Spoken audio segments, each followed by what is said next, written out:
नहीं होता।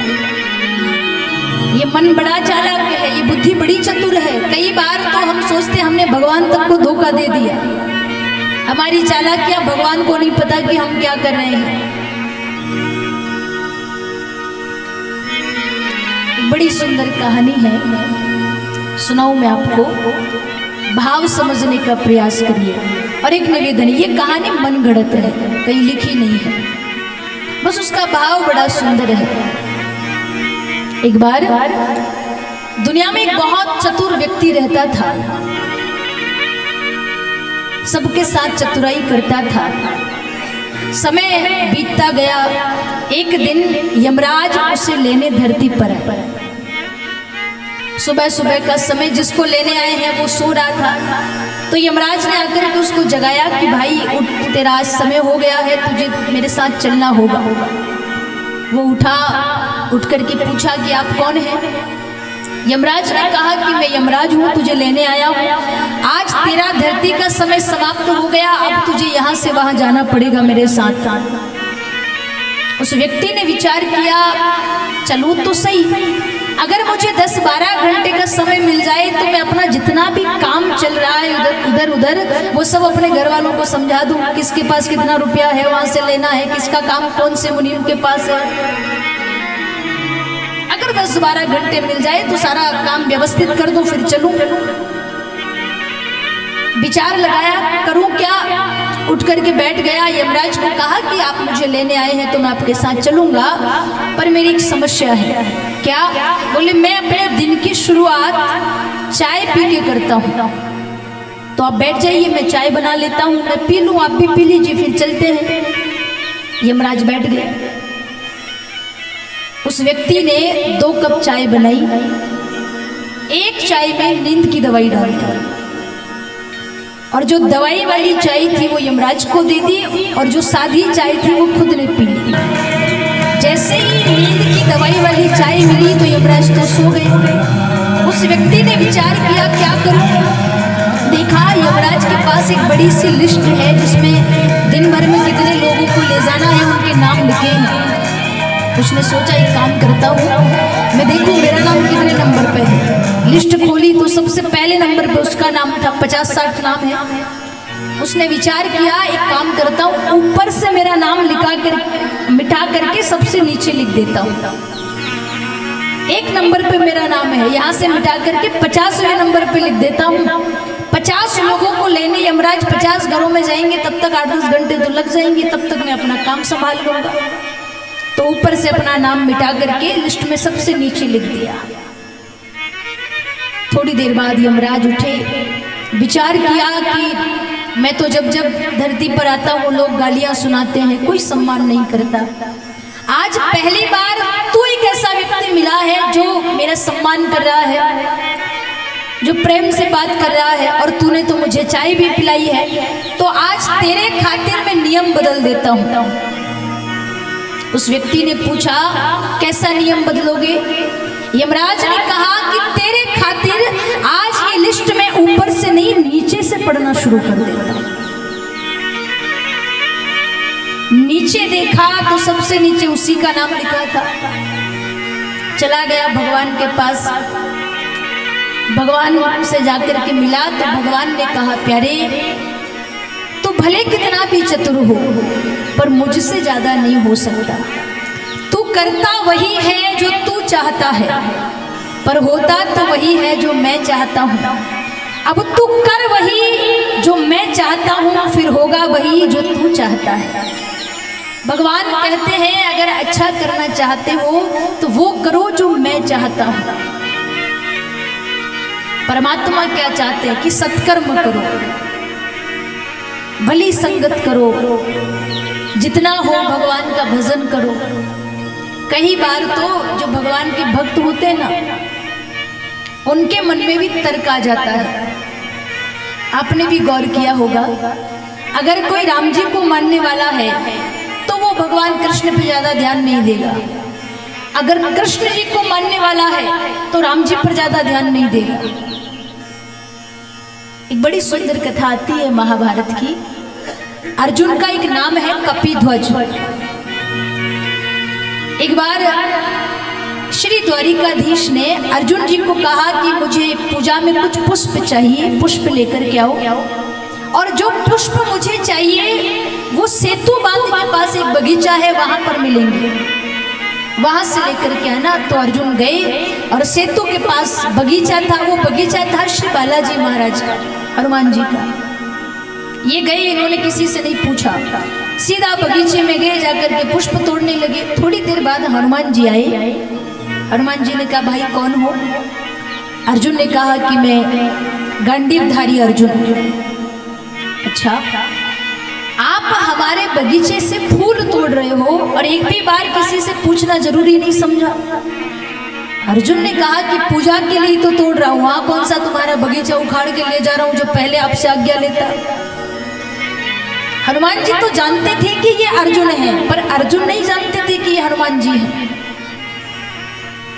हनुमान जी ने कहा कि फिर भी एक बार पूछना तो चाहिए बगीचे के मालिक से। तो बोले कौन पूछता है फूल तोड़ने से पहले?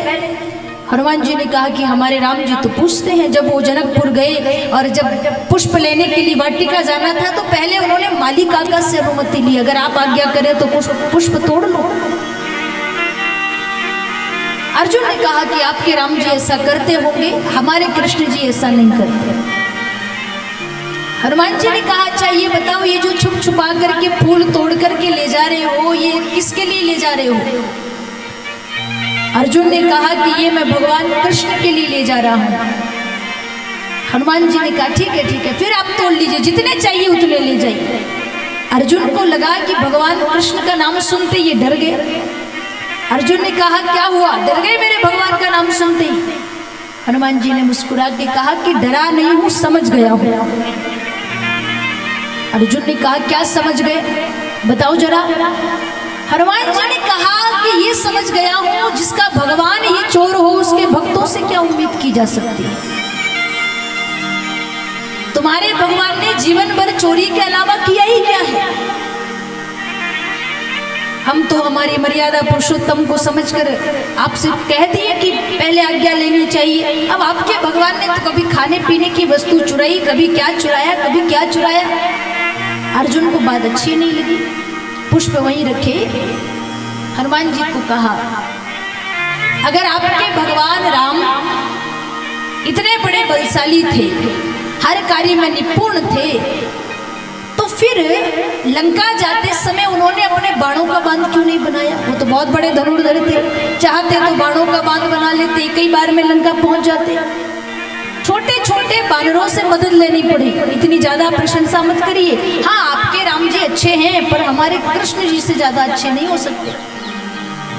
हनुमान जी ने कहा हमारे राम जी बाणों का बांध तो बना देते, पर हमारे जैसा कोई बानर छलांग लगाता तो टूट जाता, इसलिए नहीं बनाया। अब अर्जुन भी धनुर्धर है। अर्जुन ने कहा एक धनुर्धर के सामने आप धनुर्विद्या का अपमान कर रहे हैं। हनुमान जी ने कहा अपमान नहीं कर रहा हूं, सही बात है, अगर राम जी बाणों का बांध बनाते तो टूट जाता। अर्जुन ने कहा कि आप परिचय देंगे, आप कौन है? हनुमान जी ने कहा कि मैं राम भक्त हनुमान। अर्जुन ने कहा तो फिर एक काम करें, मैं बाणों का बांध बनाता हूं, आप छलांग लगा के दिखाना, आप कितने बलशाली हैं, टूटेगा कि नहीं टूटेगा। हनुमान जी ने कहा देखो छलांग तो लगा के दिखाएंगे, पर पहले कोई शर्त तो लगा ले, अगर टूट गया तो।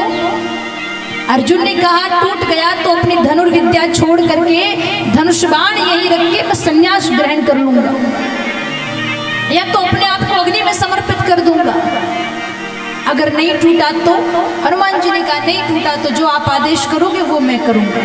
दोनों में शर्त लग गई। अर्जुन ने बाणों का खूब विशाल बांध बनाया, कहा लगाओ छलांग। श्री हनुमान जी महाराज ने जो ही जोर की छलांग लगाई, बांध टूट गया।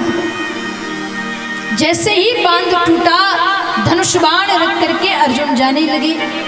उसी समय हनुमान जी ने भगवान द्वारिकाधीश का स्मरण किया, प्रभु आ जाइए। भगवान एक ब्राह्मण का रूप बना करके आए, क्या हुआ भैया? अर्जुन ने कहा हम दोनों ने शर्त लगाई थी, अगर बांध टूट गया तो बनाने वाला संन्यास ले लेगा, सब कुछ छोड़ देगा। नहीं टूटा तो जो तोड़ने वाला है वो बनाने वाले की आज्ञा का पालन करेगा। और मैंने बनाया, इन्होंने तोड़ दिया, मैं हार गया। भगवान ने कहा कि तुम दोनों ने जब शर्त लगाई थी तो कोई तीसरा गवाह था वहां पे? अर्जुन ने कहा कि गवाह तो कोई नहीं था, हम दोनों ही थे। तो भगवान ने कहा हम कैसे माने फिर, कौन जीता कौन हारा? तुम अपने मन से भी तो लगा सकते हो। अब हम यहाँ बैठ करके गवाह हैं, अब हमारे सामने बांध बनाओ, टूटता है कि नहीं टूटता। अर्जुन को तो हिम्मत हो गई। हनुमान जी तो जानते थे भगवान क्यों आए हैं। अर्जुन ने दोबारा बांध बनाया, एक एक बाण छोड़ रहे द्वारिकाधीश का स्मरण करके, आज लाज बचा ले। जैसे ही बांध तैयार हुआ, हनुमंत लाल को कहा लगाओ छलांग। हनुमान जी ने जैसे ही छलांग लगाई, बांध नहीं टूटा। बार बार छलांग लगाकर देखे, बांध नहीं टूटा। और जब नहीं टूट रहा था तो हनुमान जी ने बांध के नीचे झुक करके देखा तो भगवान द्वारिकाधीश अपना कंधा लगा करके खड़े हुए। देख करके हनुमान जी ने प्रणाम किया और कहा कि अर्जुन मैं हार गया, आदेश करो मुझे क्या करना है। अर्जुन ने कहा महाभारत का युद्ध होने वाला है, आप मेरी सहायता करो, मेरे साथ युद्ध करना। हनुमान जी ने कहा कि भैया मैं तो बूढ़ा हो गया, गधा उठती नहीं है, युद्ध तो नहीं कर सकता, कोई दूसरा काम बताओ। तब ब्राह्मण रूप में जो भगवान आए हुए थे उन्होंने अपना स्वस्वरूप धारण किया। हनुमान जी को कहा बलवंत लाल आप ऐसे युद्ध नहीं कर सकते, कोई बात नहीं, एक काम करो, अर्जुन के रथ के ध्वजा पताका में विराजमान हो जाओ और रथ की ध्वजा पताका में बैठ करके अर्जुन को आशीर्वाद देते रहना। और जिसके रथ की पताका में श्री बालाजी बैठे हो उसे दुनिया में कौन हराने वाला है, अगर आप साथ रहोगे तो अर्जुन विजयी हो जाएगा। तब हनुमान जी अर्जुन के रथ की ध्वजा पताका में बैठे और श्री अर्जुन जी का एक नाम हुआ कपि ध्वज। संत कहते हैं कई बार भक्तों के मन में भी ऐसे विचार आते हैं कि जो हमारे राम जी हैं वो तुम्हारे कृष्ण जी नहीं हैं। गोस्वामी जी ने कहा है राम कृष्ण दो एक है, अंतर नहीं निमेष, उनके नयन गंभीर हैं, इनके चपल विशेष। बस थोड़ा सा अंतर है। जिस भी भाव से आप परमात्मा को माने, प्रयास बस ये हो कि हम भगवान के चरणों से जुड़े रहें। चाह कर भी कभी भगवान के श्री चरण कमलों से हम दूर न जाएं। कैसे भी हम भगवान को रिझा लें, कैसे भी हम भगवान को मना लें, बस परमात्मा को छोड़ कर ना जाए। इस भागवत महापुराण में भी कई ऐसे ऐसे भक्तों की कथाएं हैं जिन्होंने भगवान को धरती पर बुलाया। ध्रुव हो, प्रहलाद हो, गज हो।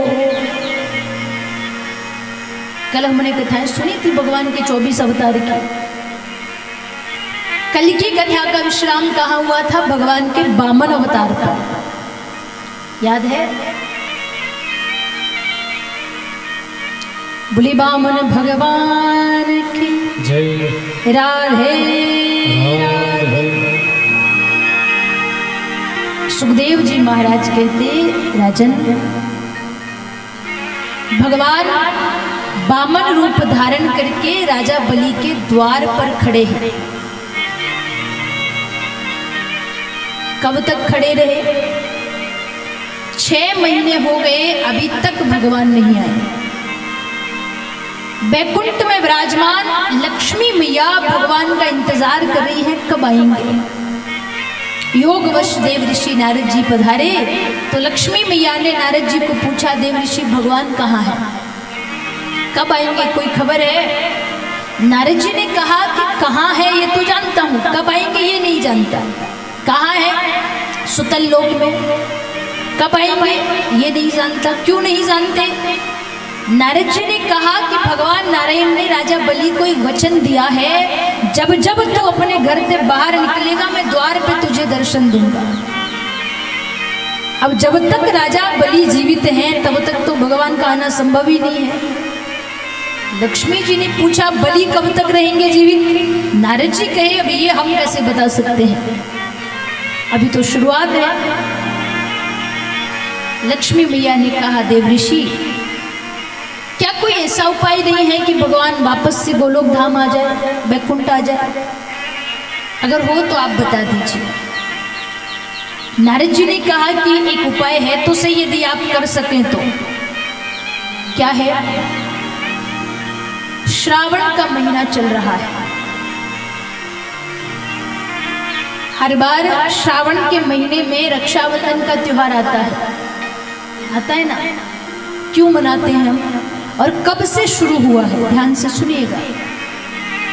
नारद जी ने कहा, श्रावण का महीना है, आप सुतल लोक चली जाओ, साधारण सी स्त्री का रूप धारण करके जाना, महाराज बलि के द्वार पे उदास होकर खड़ी हो जाना। जब वो आपको उदास देखेंगे तो बड़े दयालु हैं, आपके पास जरूर आएंगे, आपसे पूछेंगे क्या बात है, आप उदास क्यों हैं? और जब वो आपसे पूछें कि आप उदास क्यों हैं, तो बता देना कि महाराज मेरे कोई भाई नहीं है। इतना कहोगी तो वो जरूर कहेंगे कि मैं तुम्हारे धर्म का भाई बनूंगा। उस समय महाराज बलि की कलाई में राखी बांध देना। जब एक बहन भाई की कलाई में राखी बांधती है तो भाई उसे कुछ ना कुछ तो देता ही है। वो बाहर में वो तो इतना बड़ा दानदाता है, जरूर कहेगा मांगो क्या चाहिए। और जब वो मांगने को कहे तो भगवान नारायण को मांग लेना, सांप भी मर जाएगा, लाठी भी नहीं टूटेगी। बात उचित लगी। लक्ष्मी मैया साधारण से स्त्री का रूप धारण करके महाराज बलि के द्वार पे जाकर के खड़ी हो गई। महाराज बलि जब अपने महल से निकले तो देखा कि मुख पर बड़ा तेज है पर बड़ी उदास है, कौन होंगे ये? पास में गए, जाकर के प्रणाम किया, निवेदन किया, देवी आप कौन हैं? क्या नाम है आपका? कहाँ से आई है? लक्ष्मी मैया विचार कर रही हैं कि नारद जी ने नाम का तो बताया ही नहीं था कि नाम क्या बताना है। थोड़ी देर विचार करने के बाद कहा, अब महाराज अब मेरा नाम है विष्णुप्रिया। अच्छा, विष्णुप्रिया अर्थात भगवान नारायण की प्रिया लक्ष्मी? लक्ष्मी जी कहे, नहीं नहीं महाराज, नाम विष्णुप्रिया हो जाने से कोई लक्ष्मी थोड़ी बन जाता है। अच्छा, महापुरुष कहते हैं यथा नाम तथा गुण, जो नाम होगा वैसे ही गुण होंगे, पर कई बार नाम के एकदम विपरीत गुण होते हैं। कई बार हमने देखा कई सारी माताएं जिनका नाम होता है गंगा, सबकी बात नहीं है, आप में कोई गंगा बैठी हो तो बुरा मत मानिए। नाम हो गंगा और किसी को एक गिलास जल तक ना पिलाए तो काई की गंगा। नाम हो शांति और घर में पूरे समय बवाल मचा करके रखे तो काई की शांति। लक्ष्मी मैया ने वही कहा, महाराज नाम विष्णु प्रिया है तो मैं लक्ष्मी थोड़ी हूं। अच्छा, आप थोड़ी परेशान लग रही हैं, क्या हुआ? क्या सेवा करूं मैं आपकी, क्या दूं मैं आपको? आपकी परेशानी का कारण क्या है? अगर कुछ चाहिए तो बताओ, धन दौलत मकान क्या चाहिए? लक्ष्मी जी ने कहा, महाराज मेरे पास सब कुछ है, पद है, प्रतिष्ठा है, धन है, नाम है, मेरे कोई भाई नहीं है। और संतों ने कहा है प्यारे, दुनिया की सारी दौलत एक तरफ और भाई बहन का प्रेम एक तरफ। अगर किसी बहन के सामने सारी दुनिया की दौलत रख दी जाए और उसे कहे कि इस दौलत के बदले तो अपना भाई हमें दे दे, बहन कभी स्वीकार नहीं करेगी। एक वक्त खाने को मिलेगा तो खा लेगी, पर अपने भाई को अपने सुख सुविधा के लिए कभी दूर नहीं कर सकती। संत कहते प्यारे, दुनिया में सबसे पवित्र कोई रिश्ता है तो वो भाई बहन का रिश्ता है। सबसे ज्यादा विश्वसनीय कोई रिश्ता है तो वो भाई बहन का रिश्ता है।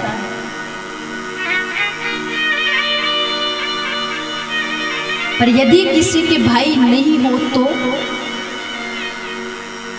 महापुरुष कहते हैं एक भाई की कमी और कभी महसूस हो न हो, पर जब रक्षाबंधन का दिन आए, भाई दूज का दिन आए, उस समय उस बिना भाई की बहन से पूछना, एक दिन 12 महीने जितना बड़ा होगा उसके लिए। और कभी भाई की कमी महसूस हो ना हो, जब घर में कभी कोई मांगलिक आयोजन हो, कोई ब्याह शादी का आयोजन हो, सबके मायके वाले मायरा लेकर के आए हो और उसके मायके से कोई नहीं आया हो जिसके भाई नहीं है, उस बहन से पूछो उसके घर का उत्सव उसके लिए उत्सव नहीं होता। महापुरुष कहते हैं अगर भाई ना हो तो क्या करें। भगवान गिरधर गोपाल को ही अपना भाई बना लीजिए। क्या भगवान हमारी लाज बचाने आएगा? क्या भगवान मायरा लेकर आएगा? क्या भगवान अपनी बहन की पीड़ा हरने आएगा? तो बड़ी सुंदर कथा आती है गुजरात जूनागढ़ के भक्त नरसिंह मेहता जी की। नरसिंह जी के घर एक बिटिया का जन्म हुआ, इनकी पत्नी का देहांत हो गया। बेटी का नाम रखा नानी बाई। ठाकुर जी की बड़ी कृपा थी, नरसिंह मेहता जी को भगवान ने वरदान दे रखा था कि मैं तुझे इतना धन दे रहा हूं, तेरी 12 पीढ़ी बैठकर खाए तो भी खत्म नहीं होगा। नगर सेठ है, बेटी का जन्म हुआ, नाम रखा नानी बाई। पत्नी का देहांत हो गया तो नरसिंह जी अपनी बिटिया का पालन पोषण किया।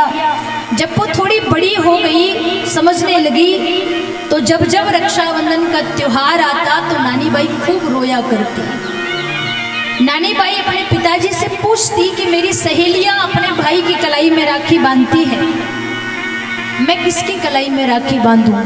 मेरा अपना भाई कौन है? जब जब भाई दूज आती तब तब नानी बाई रोया करती। एक बार जब रक्षाबंधन का समय था और नानी बाई खूब रो रही थी, सुबह से शाम हो गई, कुछ खाया नहीं। नरसिंह जी ने देखा तो अपनी बेटी की दया आ गई, गोदी में उठा करके मंदिर में ले गए और मंदिर में भगवान द्वारिकाधीश विराजमान थे। कहा बेटा यही तेरा भाई है, जिसका कोई नहीं उसका सावरिया सेठ है। एक काम कर, इसी की कलाई में तू राखी बांध दे, इसी को अपना भाई बना ले। नानी बाई ने भगवान द्वारिकाधीश की कलाई में राखी बांध करके कहा कि बीरा बार बार तो मैं तुझे परेशान नहीं करूंगी, पर जब कभी बात तेरी बहन के स्वाभिमान की हो, जब कभी बात तेरी बहन के दुख दुविधा की हो, उस समय तो अपनी बहन की लाज बचाने आ जाना। समय आगे बढ़ता गया। हर बार रक्षाबंधन पर नानी बाई भगवान बिहारी जी की कलाई में राखी बांधती। भाई दूज पे भगवान को भोग लगाने के लिए घर से प्रसाद लेकर के जाती। नानी बाई बड़ी हो गई। नानी बाई का विवाह अंजार नगर में श्रीरंग जी के घर किया। नरसिंह मेहता ने इतना धन अपनी बेटी को दिया जितना आज तक कोई नहीं दे सका। बेटी का विवाह हो गया, उसके बाद और जो धन बचा वो सब गांव में जिनको जरूरत थी उन्हें बांट दिया। सबको दे करके नरसिंह जी निर्धन हो गए। बड़ी सी हवेली है जूनागढ़ में, वहाँ रहते हैं, पर ज़्यादा धन व्यवस्था नहीं है, खाने पीने की भी व्यवस्था नहीं है। दिन रात भगवान का भजन करते हैं। समय खूब आगे बढ़ गया। नानी बाई के घर एक बेटी का जन्म हुआ। वो बेटी जवान हो गई, विवाह के योग्य हो गई। नानी बाई के ससुराल वाले अब नरसिंह मेहता जी को भूल गए। जब रुपया पैसा था, नरसिंह मेहता नगर सेठ थे, उस समय सब पहचानते थे। जैसे ही रुपया पैसा गया, नरसिंह जी को पहचानने से लोग मना करने लगे, कौन है नरसिंह मेहता। विवाह से पूर्व लगन पत्र लिखने लगे। निमंत्रण पत्र में सबसे पहला श्री गणेश जी के लिए निमंत्रण लिखा और उसके बाद भगवान सावरिया सेठ को लिखा। उसके बाद कहा कि हमारे रिश्तेदारों में सबसे घनिष्ठ कौन है। गांव के बुजुर्गों ने कहा कि सबसे घनिष्ठ तो जूनागढ़ के हमारे नरसिंह मेहता जी हैं, उनके लिए पत्र लिखो। नानी बाई की सासू माँ जानती थी कि अगर नरसिंह मेहता आएगा तो उसके घर में तो खाने का भी नहीं है, क्या लेकर के आएगा, लोगों के सामने हमारी बदनामी हो जाएगी। वो चाहती थी कि नानी बाई का पिता यहाँ नहीं आए। पत्र तो लिखा पर उसमें खूब सारा मायरा लिख दिया। 25 मन सुपारी, 25 मन रोरी, 1000 थान में मोदी, साल दुशाला कापड़ा, करोड़ रुपया रोकड़ी, खूब सारा धन लिखा। और एक पंडित जी को वो पत्र देकर के भेजा और कहा, कहना इतना मायरा हो तो ही आना, नहीं तो मत आना। पंडित जी वो पत्र लेकर के नरसिंह जी के पास गए। नरसिंह मेहता को कहा कि सेठ जी आपके नाम से ये पत्र आया है। नरसिंह जी ने पत्र खोला तो सबसे ऊपर लिखा था जय श्री कृष्ण। सबसे नीचे नजर गई तो लिखा था नरसिंह मेहता। तुरंत पत्र बंद कर दिया। नरसिंह जी के संगी साथी जो थे सूरदास ज्ञानदास, वो कहे नरसिंह मेहता इतनी जल्दी पढ़ लिया तूने पत्र। जो पंडित जी पत्र लेकर आए थे उन्होंने कहा ब्याई जी साहब एक बार गौर से पढ़िए तो सही, लिखा क्या क्या है। नरसिंह जी कहे कि मैं काहे को पढ़ूं, मेरे नाम से आया ही नहीं है पत्र। पंडित जी कहे कि तुम्हारे ही नाम से तो आया है। नरसिंह जी कहे नहीं। ऊपर नाम मंडियो जी को, माहिरो भरसी, नीचे नाम नरसी लो, यो भजन करसी। मेरा नाम तो नीचे है तो मैं क्यों चिंता करूं, जिसका नाम ऊपर है वो जाने। पत्र उठाया, भगवान के मंदिर में ले जा करके रख दिया। अब जैसे जैसे विवाह का समय निकट आने लगा तो संगी साथियों ने, जो साधु संत साथ में रहते थे, उन्होंने कहा देख नरसिंह मेहता, वो सावरिया सेठ सबकी लाज तो रखता ही है, पर कुछ न कुछ तो लेकर के जा, तेरी बेटी तेरा इंतजार करेगी, उसके मायके में और कोई नहीं है तेरे अलावा। नरसिंह जी ने कहा कि मेरे पास तो कुछ है नहीं, खाने को भी नहीं है, क्या लेके जाऊं। साथियों ने कहा कि जब तेरा वक्त अच्छा था तो तूने सब गांव वालों की मदद करी, आज गांव वालों के पास जा, तेरे परिवार वालों के पास जा, वो तेरी मदद करेंगे। नरसिंह जी ने कहा कि ठीक है, एक बार जाकर देखता हूं। नरसिंह मेहता जी गांव में गए, भाइयों के पास जो परिवार वाले थे, जाकर के प्रणाम किया, निवेदन किया।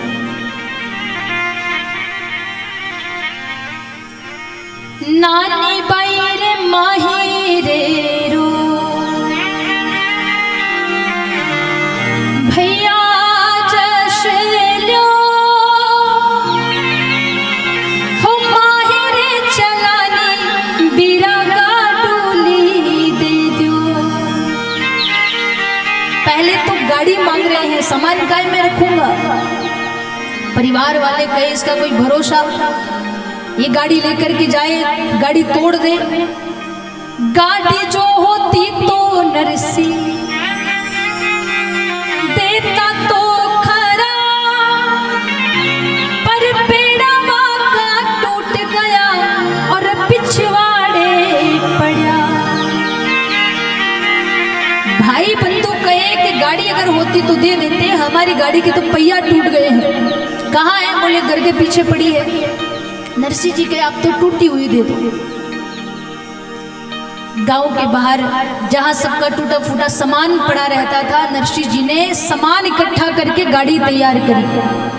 बीनन चुनन नरसिंह भेला तो किया, हिचका डोली तो मिल गई, बेलिया मांगना रिया। नरसिंह जी सोचे गाड़ी तो मिल गई है, अब बैल और मिल जाए फिर तैयारी करूंगा। भाइयों के पास गए, भैया बैल की व्यवस्था करा दीजिए, गाड़ी तो मैंने तैयार कर ली। भाई बंधु ने विचार किया बैल ले जाएगा, अगर समय से चारा पानी नहीं खिलाया तो हमारे बैल बीमार पड़ जाएंगे, मना कर दिया। नरसिंह मेहता ने कहा अब क्या करूं, तो गांव के बाहर एक गौशाला थी, नरसिंह जी वहां गए। गौशाला में बूढ़े बूढ़े बैलों ने जब नरसिंह जी को देखा तो भगवान का धन्यवाद कर रहे हैं, परमात्मा मरने से पहले साधु का दर्शन करा दिया। नरसिंह जी के भाई अभी मरना नहीं है, उठो म्हारा बेल्या थे तो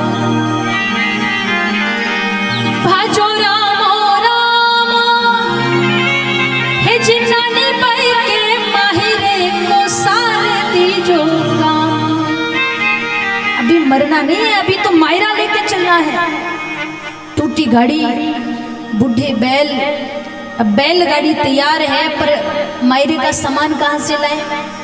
गांव में सबके घर घर जाकर के कहा कि सब चलो, तो गांव वालों ने कहा कि हमारे पास तो इतना समय नहीं है कि हम जा सके, आप चले जाओ, फिर कभी समय मिलेगा तो हम जाएंगे। और ये हकीकत है प्यारे, वक्त अच्छा होता है ना तो 1000 लोग आपके आगे पीछे चलने वाले होते हैं। अपना कौन है इसकी पहचान बस बुरे वक्त में की जाती है। अच्छे वक्त में तो अनजान भी पहचान बनाते हैं, वक्त बुरा हो तो जो पहचान वाले हैं वो भी अनजान बन जाते हैं। खूब रुपया पैसा होगा तो चाहने वाले हजारों होंगे, अगर गरीबी आ गई तो परिवार वाले ही पराये हो जाएंगे। दुनिया में सारा खेल पद प्रतिष्ठा रुपया पैसे का रह गया, सारे रिश्ते नाते स्वार्थ के रह गए। जहां ज्यादा स्वार्थ दिखा, जहां ज्यादा धन दिखा, वहां रिश्ता हमारा है। महापुरुष कहते हैं कि जीवन में बुरा वक्त आना इसलिए आवश्यक है कि अगर बुरा वक्त नहीं आएगा तो अपने में छुपे पराये और पराये में छुपे अपनों की पहचान कैसे होगी। लोग कहते हैं अरे आप चिंता काहे को करते हो, बुलावा आपका आएगा तो आपके बदले हम चले जाएंगे, आप चिंता क्यों करो, आपके लिए तो जान हाजिर है। कौन कौन अपनी जान देने वाले हैं ये तो कोरोना काल में पता चला। जान देना बहुत दूर की बात है प्यारे, अगर पता चल गया कि हमारा मित्र पॉजिटिव है, उसका नंबर ब्लॉक कर दिया। ऐसा ना हो गलती से घर वाले फोन लगा दे कि राशन देने आ जाओ। जिंदगी की सारी हकीकत कोरोना काल के उन 3-4 सालों में देखने को मिली। कोई किसी का नहीं है। एक भाई भी अपने भाई का अंतिम संस्कार करने से भाई ने भाई को मना कर दिया। हम कहते हैं कि हमारी संतान हमारे लिए सब कुछ करेगी, अगर माता पिता पॉजिटिव हैं, अस्पताल में मृत्यु हो गई तो बच्चे मृत माँ बाप का सब लेकर के नहीं आए, वहीं पे रुपया पैसा दे दिया, जो लगे आप आपके हिसाब से करवा देना। उस कोरोना काल ने बताया कोई किसी का नहीं होता। यहाँ जब अकाल पड़ेगा तो हर व्यक्ति को सिर्फ अपनी पड़ी है, मैं बच जाऊं, बाकी मेरे माँ बाप, मेरा भाई, मेरी बहन, मेरा परिवार कोई किसी का नहीं है। जब बुरा वक्त आया, बड़े बड़े धनपतियों का नकाब उतर गया, जिन्हें अभिमान था कि हमारा रुपया पैसा सब कुछ है, वो करोड़ रुपए देने के बाद अपने लिए एक श्वास नहीं खरीद सके। श्वास के लिए तड़प तड़प करके उन्होंने अपना शरीर त्यागा है। संत कहते प्यारे, धन धरा के बीच सब धरा का धरा रह गया। परिजन सब अपनी अपनी जान बचाने में लगे रहे। जिसके लिए बुलावा आया वो अकेला तड़पता रहा, कोई उसकी सहायता करना दूर, कोई उसका हालचाल पूछने तक नहीं गया। और यही जिंदगी की हकीकत है, कोई किसी का नहीं। लोग तब तक आपके हैं जब तक वक्त अच्छा है। आज नरसिंह मेहता, जब नरसिंह जी के पास खूब धन था तो खूब चाहने वाले थे। आज जब कंगाल हो गए, गांव वालों से जाकर कहा मेरी बेटी के यहाँ ब्याह है, मायरा लेकर के जाना है, आप चलिए ना। तो गांव वालों ने कहा समय नहीं है, फिर कभी देखेंगे। नरसिंह जी ने विचार किया, साथ नहीं जा सकते तो कोई बात नहीं, थोड़ी बहुत मदद तो मिलेगी। फिर गए, फिर निवेदन किया। नानी बाई के माही रे रो भैया जस लो साथ में चलो तो एक एक कपड़ा दे दो। अगर साथ नहीं चल सकते तो कोई बात नहीं, एक एक कपड़ा ही दे दो। लेकिन परिवार वालों ने एक एक कपड़ा भी नहीं दिया। म्हारी तो नहीं है नरसी एक टका की पूछ हो भाया के भरोसे तूने क्यों डाली मूछ। मना कर दिया नरसी जी के, कोई बात नहीं। टूटी हुई गाड़ी में अपने साथ वालों को बिठाया, कोई अंधा, कोई बहरा, कोई गूंगा। आस पास सब संतों ने अपने अपने कमंडल तुम्बे रख दिए, बीच में ठाकुर जी को बिठा दिया। नरसी जी कहे बीच में ठाकुर जी को क्यों बिठाया? साथ वाले कहे कि ठाकुर जी को डर रहेगा कि ये मेरे ऊपर ना गिर जाए, इसलिए वो गाड़ी को संभाल करके रखेंगे। चलते जा रहे थे, पूरा गांव तमाशा देखने आ गया, मदद करने कोई नहीं आया। और जैसे ही जूनागढ़ से बाहर निकले, शाम हो गई, अंधेरा होने लगा। नरसी जी की गाड़ी का पहिया टूट गया। अब सारे जो साथ वाले साधु संत हैं वो तो उतर के खड़े हो गए, क्या करें। नरसी जी अपनी गाड़ी ठीक कर रहे हैं और भगवान ठाकुर जी का स्मरण कर रहे हैं। भगवान द्वारिकाधीश हाथी का भेष धारण करके आए। भाई राम राम। नरसी जी ने तो उसकी तरफ देखा भी नहीं। भाई राम राम, मैं तेरी कोई मदद करूं? नरसी जी कहे मारे कोई जरूरत को नहीं।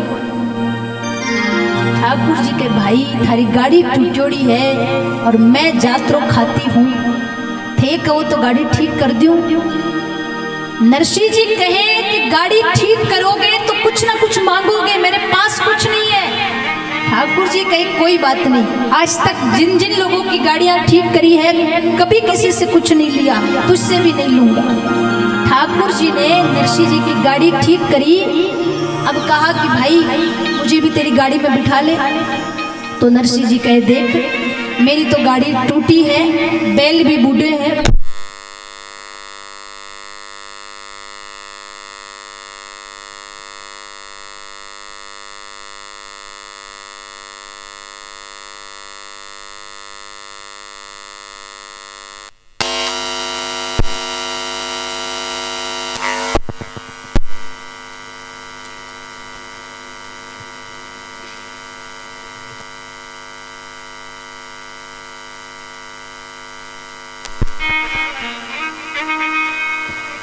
पुलिस सावरिया सेठ जय हो। नरसी जी कवे कि हमारी गाड़ी टूटोड़ी है और तू है मोटियार, अगर तू बैठेगा तो तेरे वजन से गाड़ी दोबारा टूट जाएगी।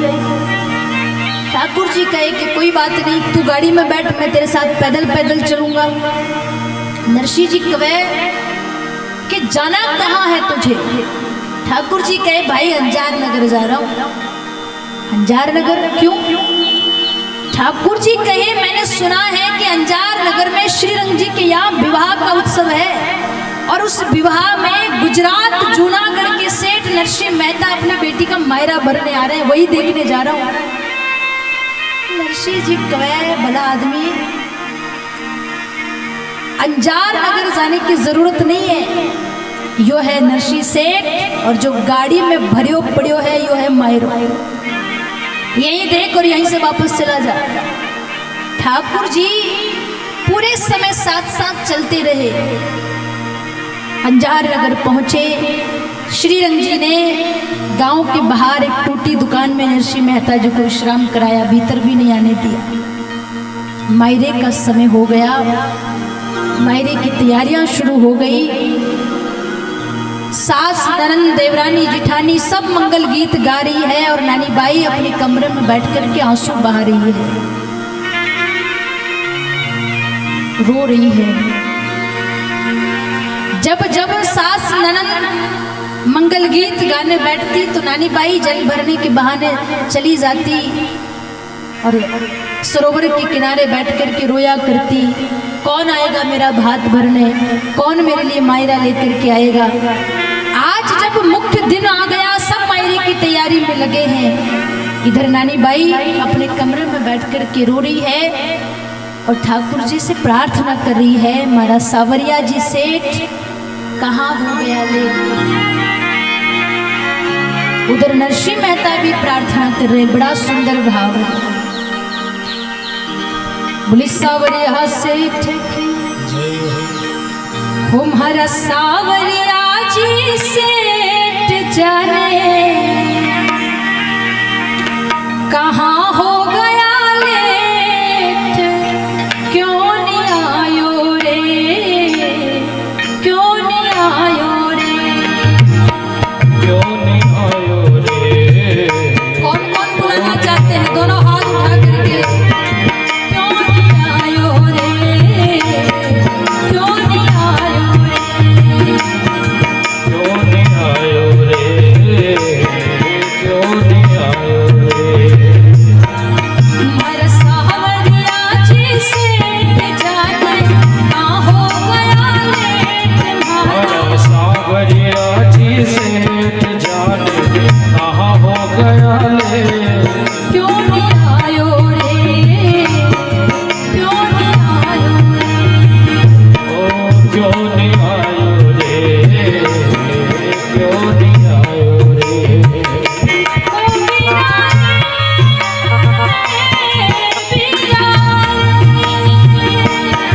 बीरा रे, बीरा रे।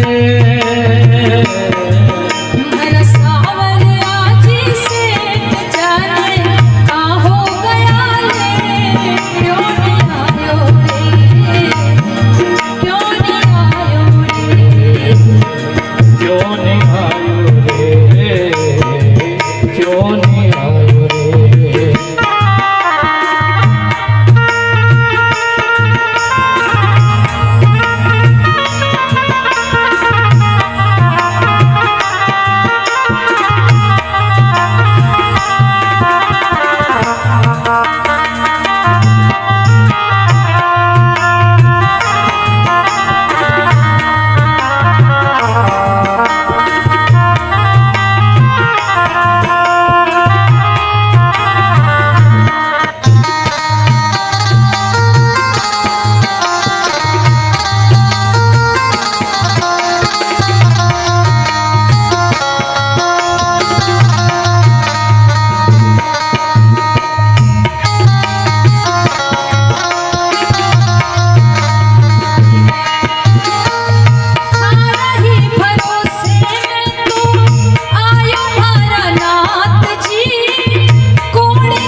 भरोसे में तो आयो हमारा नाथ जी, कोड़ी कोने पास मारे कैया भरो बात जी।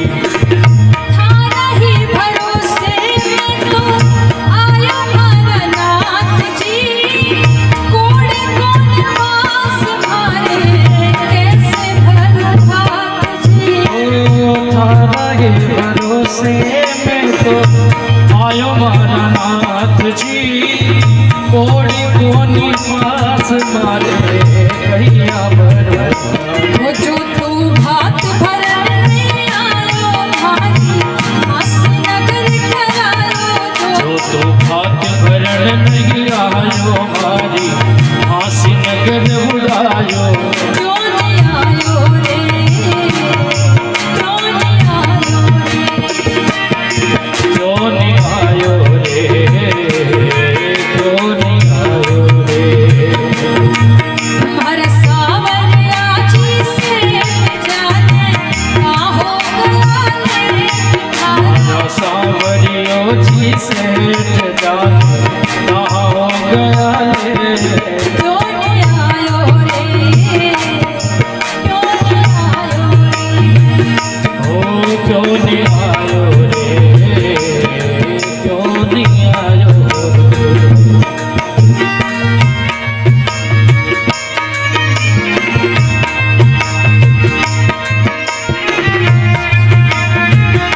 जल्दी आवो सेठ सवरिया दे देना लगाओ।